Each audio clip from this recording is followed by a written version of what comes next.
Et on parle santé dans ce journal avec la fin de la mission pour l'équipe dirigeante de l'instance de coordination nationale des subventions du Fonds mondial de lutte contre le VIH-Sida, la tuberculose et le paludisme section Burkina Faso. Une rencontre s'est tenue aujourd'hui en prélude à la transition qui doit se faire entre les deux équipes, la précédente et la nouvelle. Objectif, faire le bilan du premier mandat et définir les nouvelles orientations. Le compte-rendu est signé Maxime Bambara.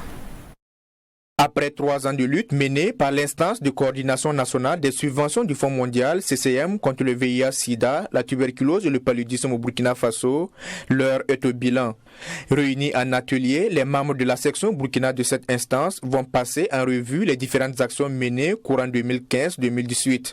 Et déjà, le président du CCM Burkina se dit satisfait des acquis engrangés. Satisfait, oui. Nous pouvons dire que nous sommes satisfaits dans la mesure où nous avons quand même eu un taux d'absorption important pour la sous-région. Nous sommes classés pratiquement les premiers avec plus de 90% de taux de décaissement, alors que c'est le point faible qu'il y avait depuis le début de ces subventions-là.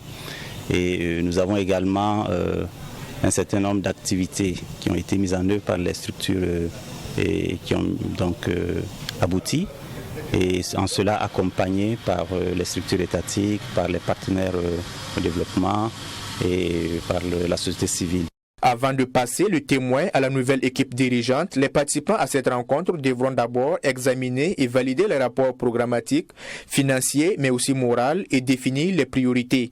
Le défi, c'est peut-être de voir comment le CCM peut en lui-même évoluer et s'intégrer dans un système national de financement déjà de la santé. Vous savez que le Fonds mondial finance actuellement le sida, la tuberculose et le palu, et actuellement aussi le système de renforcement de santé.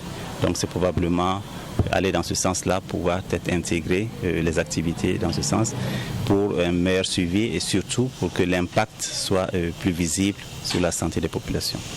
Les instances de coordination nationale ont été mises en place à la faveur de la création du Fonds mondial de lutte contre le VIH-Sida, la tuberculose et le paludisme en 2002.